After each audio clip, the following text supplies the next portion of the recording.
Welcome to another episode of a Retrospect podcast, a show where three people come together from different walks of life and discuss a topic from their generation perspective. Three people?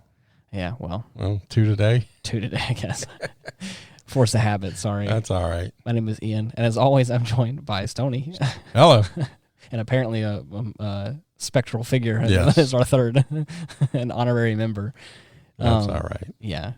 That's funny. Yeah. Well, for almost a year, we had X-Man with us. Yeah. Majority of our episodes have been three people. Yeah. It's only recently we've only done some. And you know what? That's okay, too. Sometimes that's okay, too. It's just kind of nice to just kind of slow things down and not have a real just talk about kind of what's going on in our lives. And that's fine, too. Right. Miss X-Man, though, a little bit. Yes. I won't tell him that. Well. No, I'll never tell him that. No. Yeah. You got to keep him humble. Yes. Especially that one. Yes, but like you were saying before, it's nice to slow down sometimes, Mm-hmm. and I think that's what today is going to be because we got a lot going on. If the introduction wasn't any indication of my probably mental state right now, not being right here fully, I need this moment to just sit back a second. Take a deep breath.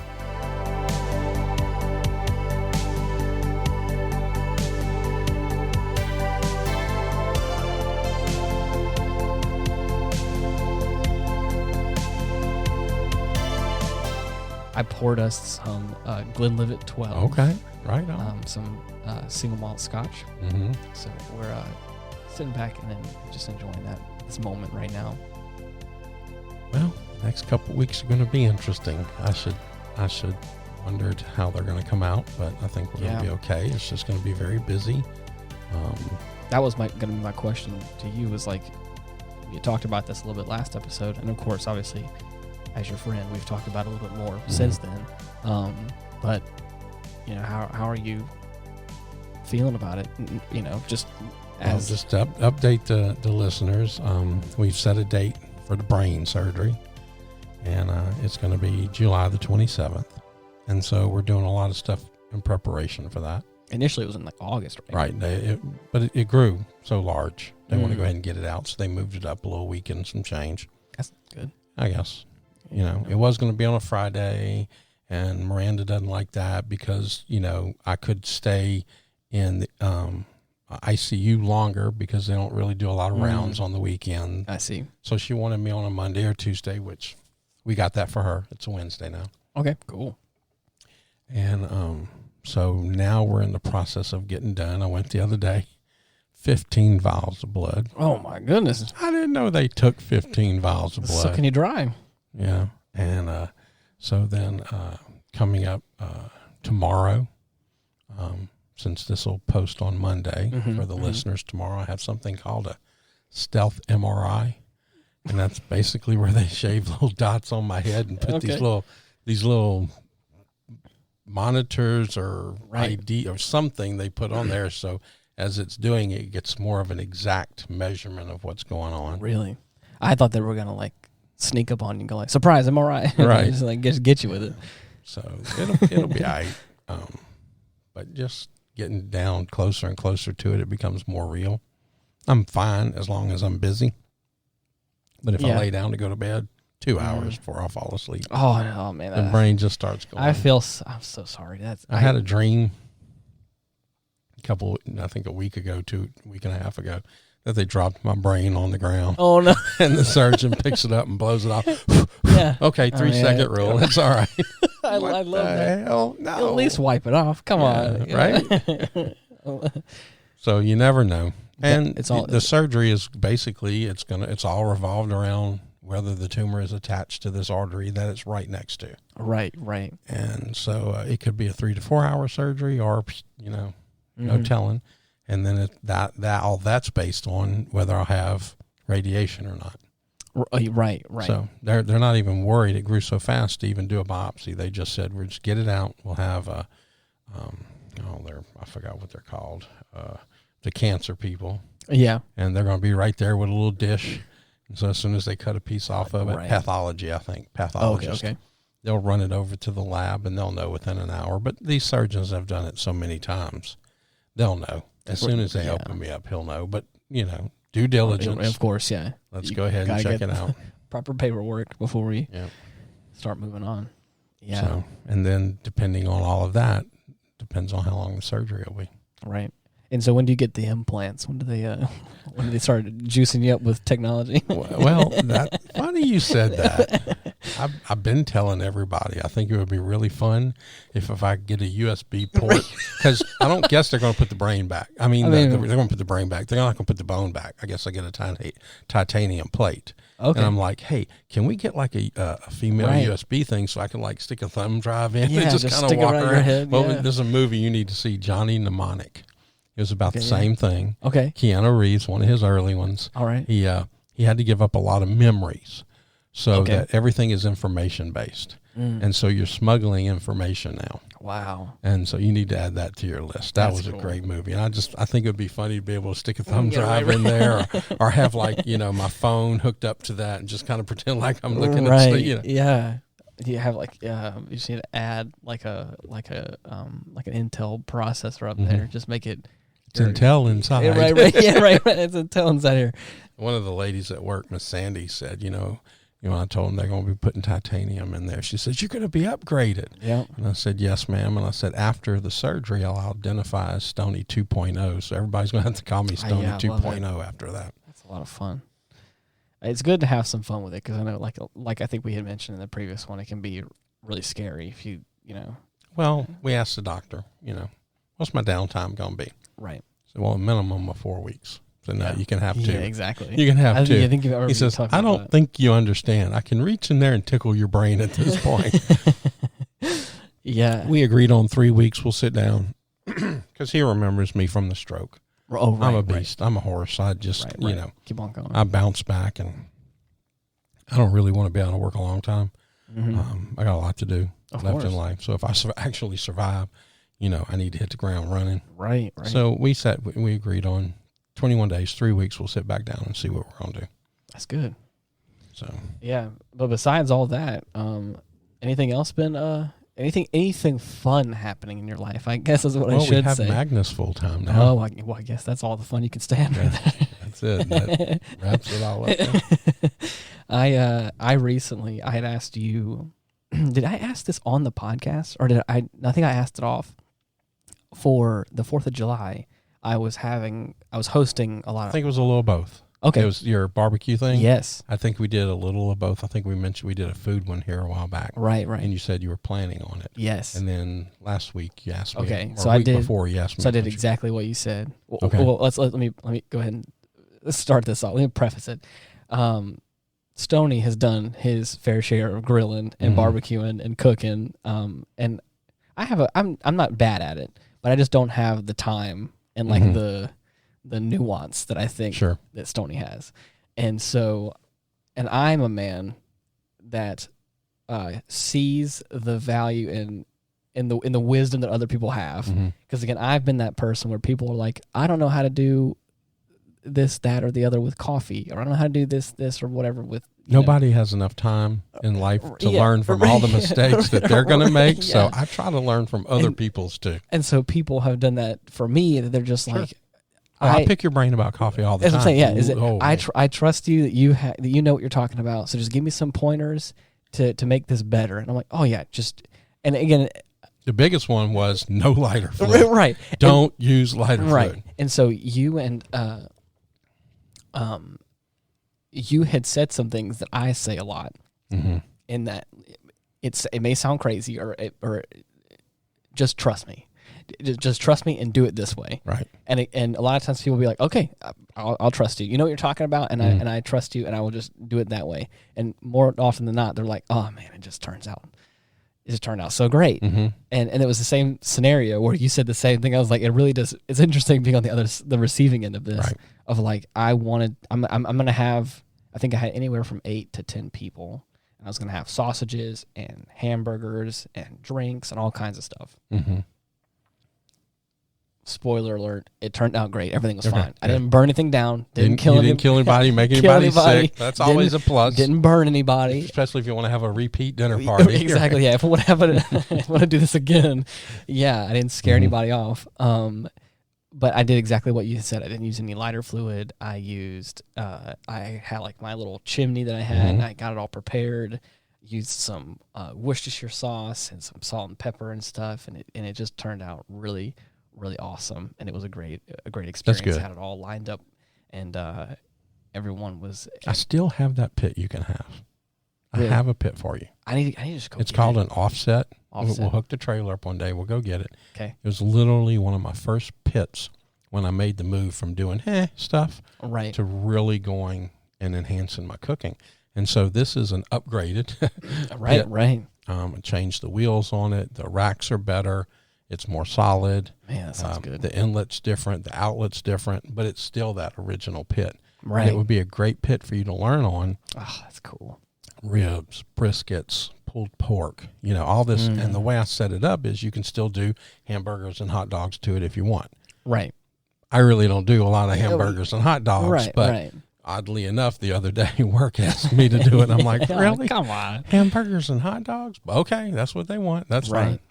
And but we need to get that pit for you. Yeah, I would love it. Mm-hmm. I had gotten some really nice beef hamburgers, and then I have like a certain brand of like smoked sausage that I like a lot. It's my favorite, and so I just like cut. Can I ask who it is?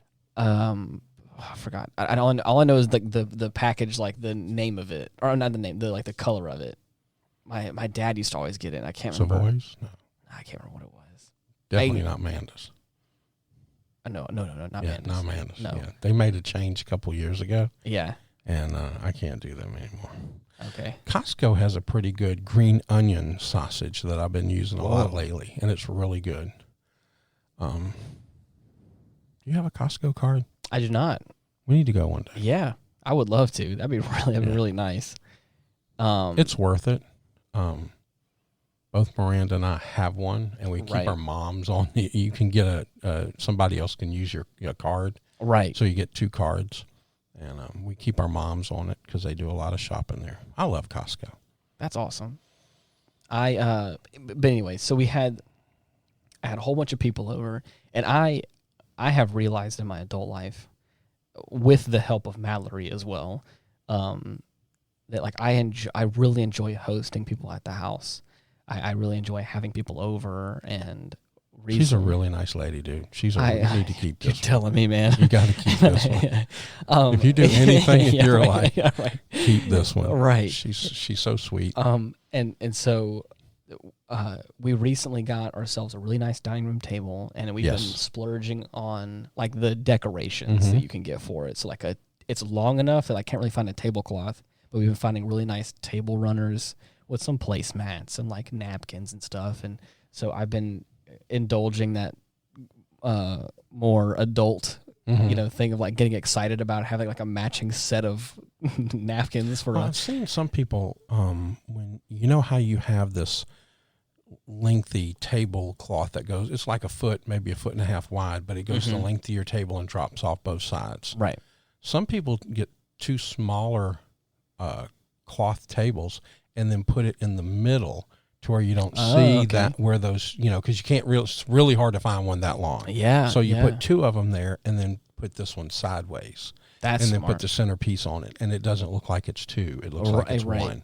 So that's something y'all can think about. But there's a place here in where we live that we need to go, and it's a restaurant supply place. They're only open Monday through Friday. I need to take you there one day too. I know exactly. You know what I'm talking about? I know exactly what you're talking about. They have a lot of stuff. Just their wall of knives is amazing because every griller, barbecuer, smoker, cook needs a good knife. Of course.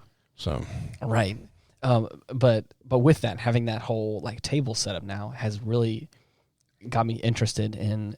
It's like the both sides of the same coin. It's like I like having people over. I like hosting them.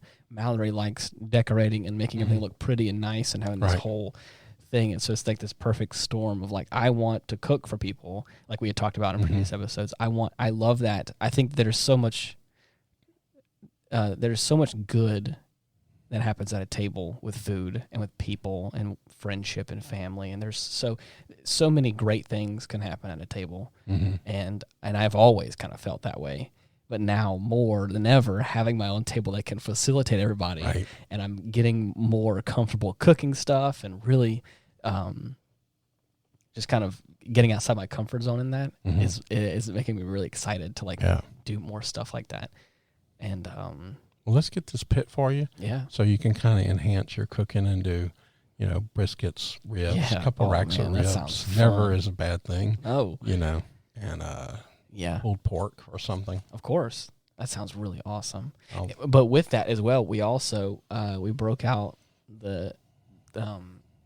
my buddy brought his Nintendo Switch, and I never actually played Mario Party, but we played. It was really cool to have a lot of people there, and we're all having fun playing this community game as well on the sofa. And it was a lot of fun because it was very nostalgic of being a kid for me, and having that kind of that sort of group game aspect. I like board games and stuff as well.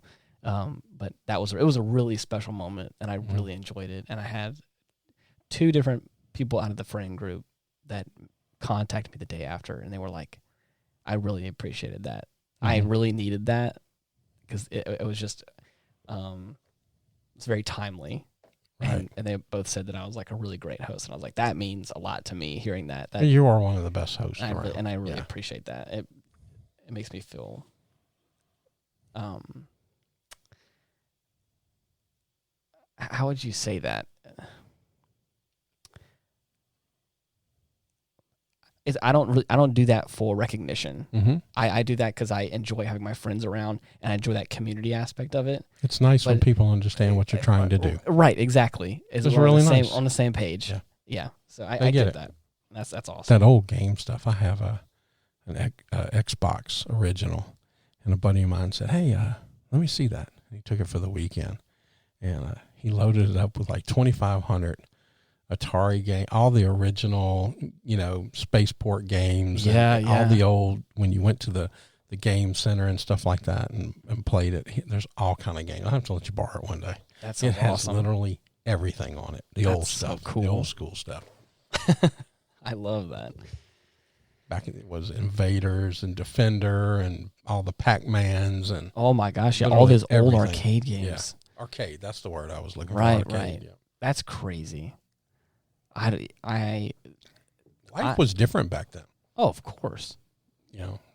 That was a Saturday for me and my buddy Ed. We'd go to the theater, and the manager knew us, so we'd play, 1 or 2 games, go watch a movie. Movie would get out, pay for another movie, go play some arcade games, and just let us watch movies the rest of the day. We've already paid for 2. We've already eaten all the popcorn we can. Right. And, that's crazy. I remember going to the movie theaters on a regular occasion, and ever since the pandemic, I don't think I've gone to the movies really at all, really. I think I may have went with Mallory a while back to go see something. Well, I grew up I love movies. That was the escape. Right. That was how I got out of the house from my family. Yeah. Was and spend a day doing it. Now that was the escape. You let yourself, it's the same with books. That's why I like to read. You let yourself into that movie or that book. Right. And never watch the movie and then read the book. It never works out. Right. Always, watch the movie and then read the book. I remember I was a PlayStation kid growing up. I got the PlayStation 2, and I had cousins that had the PlayStation 1. So I was never really a Nintendo kid. But a lot of my friends are Nintendo kids. They grew up off all the old stuff. And so it's just interesting to have people that are in the same age range as me, but having vastly different nostalgic feelings about certain stuff. I can play these old Mario games and stuff. I'm these are kind of cool, but these have emotional moments for my friends that that I don't have. But there are other things, other games that I've played, or other soundtracks or music or movies that I watch back, and I'm oh man, this just reminds me of a different time. Right. It's crazy that. It's just crazy that people are so complex. There's all these little nuanced things, but at the same time, there are a majority of us that have that same shared feeling about something because of a certain time of our life or something like that. It's just, that's crazy. And I don't understand how all that works. But I remember Magnus walking in the computer room one day, and I never did the consoles. I have one. Right. I like computer games. That's my best one. And I can't really get the controller like you guys, younger kids can. I got to have the mouse and the keyboard. And he walked in and he saw a couple games. You play that? I'm like, yes. Oh my God, I didn't know you could play that. It's like he saw me in a whole different light when he realized I could play that game, even though it wasn't a console on the console. It was on my computer. He was like, oh man, that's awesome. I can't believe you knew how to play that. Right. Yes. That's so cool. Yeah. So it gave us a little connection there. I love that. Mm-hmm. It's interesting as well. How accessible games are now. Like, oh yeah, I didn't know this. Like most consoles that I would think about, I'm like, oh, they're probably in the range of like $500-ish, something like that. Some of them are even more. But like, I didn't know that, like, you could buy a Switch for like $300, and I was like, wait a minute, where has this been for so long that you can just take? And then not only that, we talk about this numerous times, I feel like, on this show specifically, especially about different generations and their perspective on things, is technology. Mm-hmm. It's crazy to think that a Switch, like, it's this thin, it looks like you're holding a computer screen. It looks like you're holding a large phone almost. A big tablet, a small tablet or something like that. And it can do so much with what feels like so little. And it's very powerful. And I think it's so cool that we had this small thing and we were able to make a group of like 8 or 10 people, like, just laugh and have a great time with this, what once was like, had to be like a really involved thing. And it was big and it was noisy or it was whatever, or it just... Well, they say our phones have 1,000 times more computing power than what they put the man on the moon with. And that was warehouse full of these tape drives. And so we have come a long way with technology. Right. But I just remember... Hopefully when I have surgery on the 27th, they'll be able to prove how far we've put a switch in your head. Yeah, wouldn't that be awesome? So actually, I've been joking around. Miranda punches me when I say this. Right. I would love to get one of those female USB ports in the titanium plate to where it's exposed. Right. To where I could like stick a thumb drive in there and walk around. Yeah, exactly. That's a movie y'all need to see too. Johnny Mnemonic. Yes. Put that on your list. Will do. I will. Yeah, because he had to remove some brain memories to be able to store information. But I want that in my head. I can't get it. But that would be so funny. Just, hey, let me check that out. Oh, well. I'm going to wake up and cross my eyes and go, I know Kung Fu. Oh, there you go. That'll be scary. She's punching me every time I say something stupid like that. But. I believe it. Like, going back to that topic for a second. Yeah. Of like, I remember playing on like old PlayStation stuff, or like old game consoles, or even old like computer stuff, and like laptops, for instance. Like, the portability of technology has always been like difficult up until what feels like recently, over the past few years, like you said, with the crazy smartphones and their speed, and then now, like I said, with like the fact that you have the portability. I think, not to interrupt you there, but we kind of did this pendulum where it was really big to start with. I still have one of those brick phones, right? And then all of a sudden they kept trying to make the phone smaller and smaller, and now we're back up to what these huge, like this Note Ultra, is huge now, and now they're getting bigger again with them. It's like we went really, really small, and now we're going to the bigger, just a different type of bigger. Exactly. Bigger in like a functionality aspect, right? But it's so interesting, like how technology is also conforming with like how society's moving in some ways. And the Switch, like, whenever I think about it, I'm like, the Switch just does a better job of like what your phone does in some aspects, like running games a certain way or doing things. And when I look at it, I'm like, I just am so surprised at how, even just like 5 years ago, or I'm not even sure how long the Switch has been out, but like, let's just say 10 years ago for safety's sake, that didn't used to exist. And it used to be like a Wii or like a PlayStation. It was like, how do you plug it into the wall? And it was like this dedicated thing in a living room or something. But now you have functionally what is like a better system that can play all these old games, do the same thing that the other ones did, but just do it better, and can also just be put in your pocket almost. And it's like that just makes me surprised at some of the things in this world. I can't wait to see where technology goes over the next 50 years. Right. I don't know if I'll be around for some of it, but I think it's still going to be cool. Magnus he's going to love it because he is very tech savvy. Yeah. I mean, I have some talking points on this kind of stuff that I wanted to like really flesh out in its own episode. Oh, let's do it. Let's make a future tech episode. Right. Put that on the whiteboard. I mean, like it's already kind of on there, and it's to do with like just these realizations about life, these things in life that we just kind of take for granted, or that just happen. The fact that we can have all this equipment here and we're recording this podcast, and it's like something that's happening in this space. Whereas at one point in time, like this wasn't possible. No, not without like a whole lot more expensive equipment, and then of course people that are probably more knowledgeable. That's not very than me. long ago. Yeah, right. And the fact that like there's, I was born in the 90s, and we're like approaching the like 30-year mark since all that happened. I was like, and it feels like a vastly different world than try being born in the 60s. Right. But again, but it even further proves the point as well. It's like I feel like it's changed a lot since I was born, and then it feels like it feels like a different universe almost since you were born. Yep. It's like how just how the world operates right now, and it's just crazy to think that like there's so many of these things that I feel like I'm just in the rhythm and in the motion. The fascinating part is the technology. The scary part is the people. Right. Because they're both changing. Yeah. They're both changing. Technology maybe for the good, unless the Terminator thing happens. Right. What was that? Simtech, what was the name of that? Skynet. Oh, Skynet. Yeah, Skynet. But people are changing kind of, I think, in a bad way.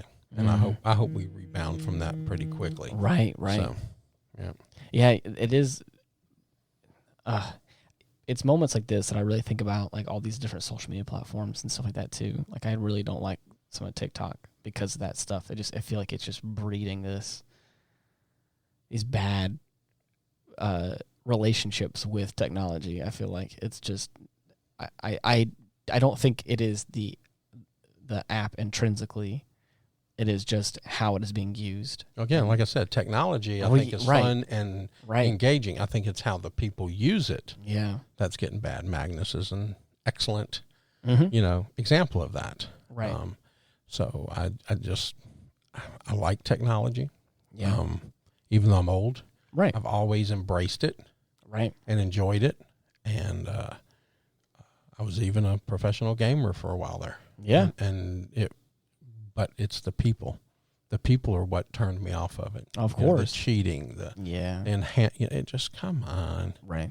And so I hope people, we find something that breaks this curve that we're in with the people, because even the mass shootings and things, the way people are treating people right now, we got to do something better, people. Man, come on. That's the scary part about this stuff is it's so interesting that we're so... people have said this in more articulate ways than I can, and I believe this to a degree, but not fully. Is like we're so interconnected now with everyone else, but we're just so disconnected with everyone around us because of the fact that like we have this limitless possibility of the internet. Well, what was saying about the cell phone? I think we've said it before on the podcast. A cell phone brings you closer to people further away. Yeah, and makes you further away from the people right next to you. Yeah. And that's true. Right. You go to a restaurant today and see a whole family, everybody on their phone, instead of talking and enjoying each other's company. Yeah. It stinks. Yeah. Now, it used to be, we'd go out and everybody put their phone in the middle and whoever's phone rang first paid the bill. Yeah. So things are, like you said, things are just changing so much. It's kind of nuts. And like the other aspect of that conversation, like I was talking about, like having this like realization about things that I take for granted is just how this thing functions.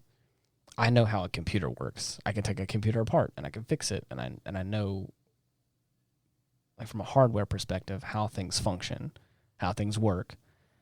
But then you start talking about the same parts fundamentally, but like in this thin of a device that's like, this thing just works, and it just does what it's supposed to do. We say this, we can take a computer apart and we can fix it.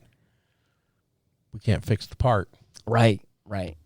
So we assume that we have to go out and buy another part and plug and play it, and we assume, like you said, it's going to work. Exactly. So we can fix it to a certain degree, right? But we really can't fix it. Oh, of course. I don't know how. I don't actually know how. There's some people out there that can fix those parts. Yes, exactly. And that's pretty cool. Of course. And I'm not at that level. I'm not. Neither am I. No. I have a radiator on my computer, right, that cools everything down, and nice. I'm scared one day it's going to plug a leak in, right, and ruin my $2,200 computer. Yeah, I believe that. Man, what a crazy thing. But with that, there's also other things in life as well that I think I have that same sort of realization about. Cars, for instance, is a big thing. It's like fundamentally, I know how. My dad was a mechanic for a long time, or did mechanic stuff. Yeah, in his free time a lot of times, and so I've been around it, and I know generally how an engine works, how a car functions. I may not be able to fix it myself or tell you what's wrong with it, but like I know that it is. There's a reason why it's like a well-oiled machine, because it is like there are things that, like just like a body, there are things that depend on other things that help this thing function, and like a brain. But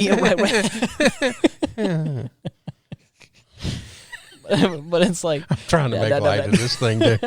This is scary. It really is. Yeah. Sorry to interrupt you there, but it just was a perfect opportunity. You're good. Why don't we make that an episode? That sounds like a really cool episode. What's that? Yeah, about your, how did you word it? What we kind of take for granted in life. Oh yeah, the realizations. Yeah. But that's to finish that statement though, is like I could just turn my car on, and most of the time it's going to work. More often than not, I turn my car on and go to work and not really think about what's happening. I do the same thing. I fill up my car with gas and then keep on driving away. Like I'm not putting like flammable liquid inside of a inside of some sort of engine that's going to like cause fire and make this thing propel forward. It's like when I really sit down and like think about that kind of stuff, it's like, man, that is crazy to think about. There's it's many explosions. Exactly. Is that I'm harnessing that power explosion to just force myself forward, and then I take it one step further. We've talked about this in the podcast. I love plane stuff, and you want to talk about the same thing, put on like 20,000 times the scale of like you just put a bunch of fuel inside this engine and just blast it at full power, and guess what? You get lift with enough. I was going to tell you about that. One of the things we kind of take for granted is all the boomer. My generation, right. We're getting ready to retire if we're not already doing it. Mm-hmm. There's fixing to be a huge deficit in the skilled labor force. Yeah, now's the time for you to pursue that pilot license thing. I know, and trust me, people have told me it's coming. There's not going. They're saying there's a 20,000 deficit in pilots now. Yeah, something like that. You need to really consider because it's happening. What happened? We're the largest group of skilled labor in America is the boomers, and I believe it. And that's sorry, excuse me, baby boomers, but we call them boomers. But in case somebody else isn't paying attention, right. It's coming. Exactly. I should be retired right now. I'm almost 60. Right. Unfortunately, the latter group of mine, the 60s, 60 to 64. Mm-hmm.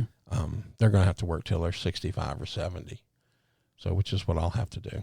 Wow. I'm looking at 75 till I retire. Really? Yeah. Wow. Especially now that I'm with the state. Oh, okay. Yeah. Mm-hmm.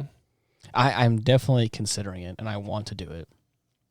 That's going to be a big deficit. And I have found ways, I think, to make it possible, which is getting me excited about it because it feels tangible instead of it just like this thing that I would like to do or could do, and it'd be really expensive and like hard to like. If you can get your foot in the door somewhere, companies pay to enhance your education in aviation. That's what I'm talking about. You could start off and plug away. Yeah, right. But once you get in a good group and you get with somebody, they're going to take care of it. Right, which is super cool. But yeah, that's the same thing. It's just thinking about that as well. Of like, or another one that really gets me a lot of times. I'm not digging into like the details of these. I'm skimming across the surface here. But it is like cruise ships. I look at that and I'm like, there's no way. Like on the surface level, I look at that thing. I'm like, there's no way that should float in the water. Right. And I look at that and I'm just like, that thing is. You're talking about engineered in such a way. Can I share something? Hear me out. Oh yeah, right. So when I first moved to Tampa a couple of years ago, I'm sitting on the Sunshine Bridge. Okay. And that's the Bay of Tampa. Right. That's where the cruise ships come in and out. Yeah. And I'm sitting on the peak, the very top of the bridge. And because I used to operate equipment, I can cut grade to 1/4 of an inch. I can see grade with my eyes. Right. And I look to the right, and there's a cruise ship coming. Uh-oh. And it's coming to the peak. Right. And he's taller than I am. Oh no. I'm on the bridge and he's taller than I am. That's scary. And then all of a sudden I noticed that he guns. This is a big ocean cruise ship. Right. He punches it. And he starts to really increase his speed. And all of a sudden he starts to sink. And as he starts to sink, the big stacks that are on the exhaust pipes start being pulled into the ship. Stop it. And I'm like, holy crap. And I'm looking and nobody else is giving a rat's ass what's going on. Oh my gosh. And so he pops out on the other side and I see these big outlet valves just pumping water out. Right. So, and I asked a couple of friends about that, and they said, oh, yeah, they're designed that way. There's a nose on it that when he increases speed, it sinks him down so many feet. Then they take on water, and that sinks them down some more. And then they bring the stack in, and then that gives them what they need to get under there. And then once they get to the other side, they just go ahead, just a couple, poop, start pumping the water back off. They come up, he slows down, and then they raise the stacks back up. Dude. And I'm like, oh my God, that was insane. Because I was freaking out. I thought he was going to hit us. Oh, I mean, yeah. I thought he was just going to. And I'm right where, there's people behind me and people in front of me. Yeah, like you said, you're probably the highest point. You're looking up at something. You're like, there's no way. Kind of like that tractor scene in Footloose. Did you ever see Footloose? Yes. Where his shoestring, I was in my car going, do I leave? Do I stay? Do I leave? That's perfect. Oh man. But I felt the same way about plane stuff. It's like I've done research now about how planes work and lift and drag and all that, like everything that has to do with like how aviation functions, and it gets really complicated. It's much more big brain than what I comprehend right now. But you just think about it on the surface level. You look at this huge, like this metal contraption that has so many people on it, and like that is so heavy. There's so much involved in that. And you just watch that guy take off and just whoosh, like it's nothing, fly off into the sky like that. It just feels like it shouldn't work, but it just does, and it's because of all this engineering and science and all this amazing stuff that's super cool. And I've had that with other stuff in life as well, just thinking about, like I said, it's gotten really deep on some subject matters and things in life. I wish you'd pursue the flight thing, though. I really do, because I know there's going to be a huge, huge deficit in skilled labor in absolutely everything. Plumbers, welders. A lot of the kids today aren't picking these subjects up. I never thought about that. That's true. Everybody wants to be technology advanced. Yeah. Nobody wants to do the work. Right. Blue collar work. Yep. And it's going to be a huge deficit. The baby boomers are the largest group of skilled labor in America, and they're getting ready to retire. All of them. Wow. What is that? What happens when that?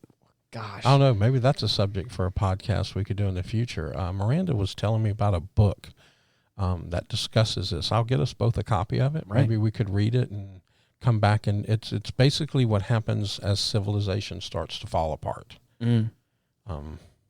Maybe that would be a good episode. Yeah, because what happens when that transition comes about? Mm-hmm. Besides, my first thing that I can think of is like incentivizing, like just make those jobs more desirable, I guess, in some way. It's one of those things that we take for granted. Yes. That's just going to get done. You're right. And so pay goes down. Right. Pay doesn't go up. Nah. Pay goes down. God. So that's something we need to think about. That's crazy, dude. But pilots do make pretty good money. Just I'm saying. Well, yeah. Commercial pilots specifically. There's other like private stuff that you can make probably more money, but I saw this funny statistic. How many? I can't remember what it is. There's a certain percentage of citizens of Alaska that all have pilot's license. Yes.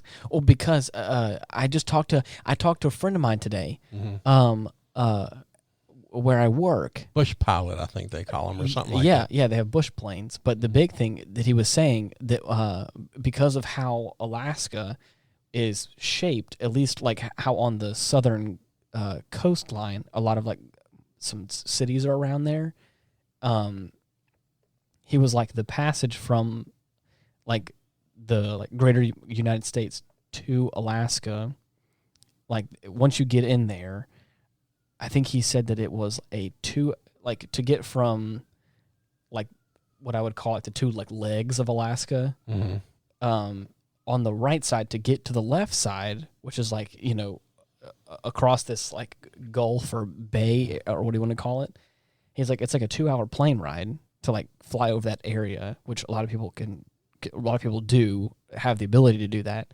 He's like, it is probably a 4 or 5 hour boat ride over there. He's like, but it is like an 8-hour drive because he has to go up and then over and then back down again. And he's like, it's just better to just sometimes fly around. Well, there's no roads in some of these places where people live. The only way to do that is by plane. I had a friend in Colorado. He had the coolest job on the planet. He only worked 4 or 5 months out of the year. Got paid for the whole year. But after World War II, the soldiers came back, and there was a big boom, and people wanted to vacation, and so the western slope of Colorado took off, big ski resorts. His job is that he has to fill out similar to a flight plan. Okay. He has a big snowmobile, and on the back of it, there's containers. It's howitzer shells, oxygen, howitzer shells, oxygen. Mm-hmm.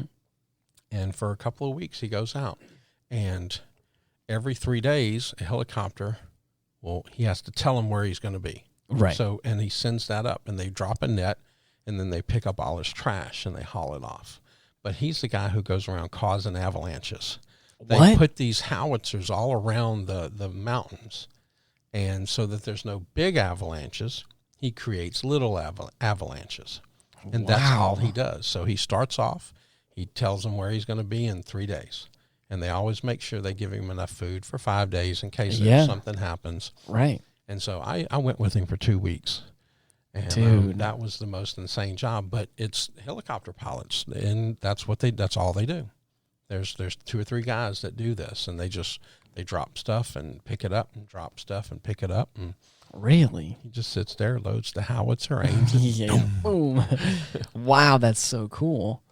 The one aspect of something like that as well, it up in like the Pacific Northwest is like bush planes. Mm-hmm. How you can just get like one of those big bush planes that is like such a prop plane with those big rubber wheels on it, and you can land on almost anything that's mostly flat surface, right? and also can take off as well. And I've seen some guys on YouTube, and I've watched some videos, and I've seen some like blog posts and stuff from guys that just kind of live their life as just like a pilot that just flies around and does what they want, but at the same time also like ferries people around and does things like that and makes money that way. I'm not sure I want to go that far into that, but I think it'd be cool one day to just live in the mountains somewhere. Yeah, if you wanted to get away from it all and do something else. Yeah. There's money to be made. Exactly. I recently watched a video of a guy who was flying around and saw a flat enough piece of land on like the top of this mountain area and was able to land there successfully, and it wasn't like risky at all. Mm-hmm. And he was able to get out and like look around, and I started thinking about that. I was like, how many people probably go there? Mm-hmm. I mean, the people probably hike around there, or I could be wrong, and it could be a very popular location. But like whenever he landed there, it was like snow everywhere. It was nowhere to be seen, and it was just nothing but landscape, mountains, trees, and it was such an interesting experience to like look at that and go like, he's probably the first person to step there probably in a while, and on that location, like right there. On the same period of time when I lived in Colorado, it had snowed so much. We were actually snowmobiling in July.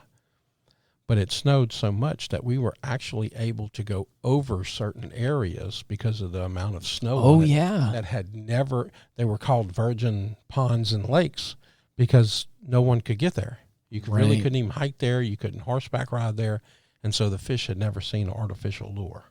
And so every time you threw something in, they were hitting it because they didn't know what it was. Wow. It was amazing. That sounds insane. It was amazing. That is crazy. Oh, man. And then there's also other stuff like online that I've watched where, like sinkholes in the middle of nowhere or caves that no one's gone into. It's just, the world's a crazy place. There's a big cave they found in China. Did you see that? Yes, I think that's the one I was probably talking about. There's like, it was like they thought it was like they thought that it was some old sinkhole from eons ago, which is insane. I don't even know. I would love to go to see something like that. Yeah. I still want to go. I haven't had a chance to go to Banff, Canada, over in Alberta, where it has that. It's like the Canadian Rockies with all the beauty that. The same thing with like Alaska. There's places in Alaska that would be super cool to go to because there's that mountain scenery, the trees and the mountains and the rivers and the lakes that are pretty. That's what I loved about the western slope of Colorado. It was gorgeous. Yeah, gorgeous, absolutely gorgeous. That's why I always said, like, it's not that I don't like the beach. It's just that I've been to the beach so many times in my life. I just want to go to the trees, man. I just want to go. Yeah, I'm not a beach guy. Me either. Not a beach guy. Love the mountains any day. Yeah. I love hiking. I just love hiking. I love trails. I love just all that stuff. I just think it's the scenery of like a forest with this beautiful like river is just like this. Makes me feel at home. I don't know why. Yeah. Well, anything else you want to add? Anything else interesting happening? This was fun. Yeah, it's just kick back and just have a conversation. Just relax, sit back and chill. Yeah, don't tell X-Man I said I missed him though. Don't keep on the down low. Yeah. We had to keep him wanting. Yes. Humble. That's what he needs to be humble. Yes. Yeah. But no lie though, I do miss him. What about Sam? How's he doing? He's doing good. Him back on? I ran into him at the office that I work at not too long ago. I was not expecting to see him, and he came walking out the bathroom, and I was walking down the hallway, and he was like, "Hey!" I was like, "What are you doing here?" But I want to reach out to him as well. Okay. Yeah, we need to get him back. Yes, exactly. Yeah. Miranda's always able. Of course. Yeah. I've really enjoyed having Miranda on, and having her female perspective. Yes. To keep us humble. Yeah, you're right. You're right. But anyways, if you're looking for ways to contact us, you can type in Retrospect Pod on Facebook, or you can type in Linktree/Retrospect Pod and find all of our links there to either listen to or get in contact with us any way that you would like. But until next week, thank you so much for listening. Bye-bye. Peace.